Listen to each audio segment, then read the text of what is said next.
Welcome to BRK news. This is Priya Varma. మన దేశంలో సాంప్రదాయంగా కుటుంబ సంబంధాలు, మానవ సంబంధాలు ఎంతో బలంగా ఉండేవి. చిన్న చిన్న విభేదాలు మాట్లాడుకుని పరిష్కరించుకునే సంస్కృతి ఉండేది. కానీ ఇప్పుడు కాలం మారింది, పరిస్థితులు మారాయి. క్లేశం, కోపం, ఆవేశం అనే త్రికోణంలో మనుషులు సహన శక్తి తగ్గిపోయింది. ముఖ్యంగా యువతలో సహనానికి బదులుగా వెంటనే స్పందించాలని అలవాటు పెరుగుతుంది. ఫలితంగా కుటుంబాల్లో చిన్న చిన్న విషయాలకే పెద్ద గొడవలు, అసహనాలు పుడుతున్నాయి.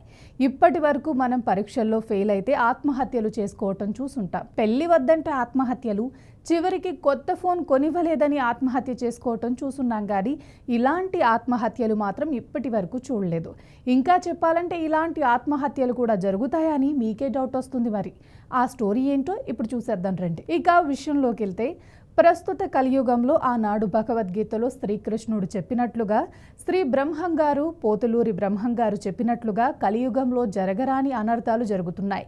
మానవ బంధాలు నానాటికి మసగబారుతున్నాయి. చిన్న కారణాలకే అపార్థాలతో మొదలై ఆత్మహత్యలతో సమస్యకు ముగింపు పలుకుతుంది నేటి యువత. తరచూ ఇలాంటి సంఘటనలు వెలుగులోకి వస్తూనే ఉన్నాయి.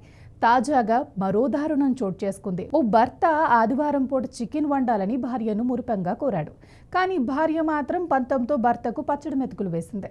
దీంతో తీవ్ర మనస్తాపానికి గురైన భర్త క్షణం కూడా ఆలోచించకుండా ఆత్మహత్యకు పాల్పడ్డాడు. ఈ షాకింగ్ ఘటన ప్రకాశం జిల్లా ఎర్రగొండపాలెం మండలంలోని గోళ్లవిడిపి గ్రామంలో సోమవారం చోటు చేసుకుంది. ఎస్ఐ పి చౌడయ్య తెలిపిన వివరాల ప్రకారం ఇంట్లో రోజు పచ్చడి అన్నం పెడుతున్నదని ఇళ్ల లక్ష్మీనారాయణ తన భార్యతో గొడవ పడ్డాడు. ఆదివారం కావటంతో చికెన్ తినాలనుందని భార్యకు చెప్పినా ఆమె చికెన్ వండలేదు.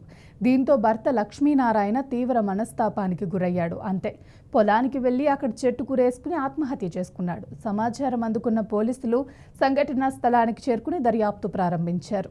మృతుడి తండ్రి ఇచ్చిన ఫిర్యాదు మేరకు కేసు నమోదు చేసి దర్యాప్తు ప్రారంభించినట్లు ఎస్ఐ పి చౌడయ్య మీడియాకు తెలిపారు.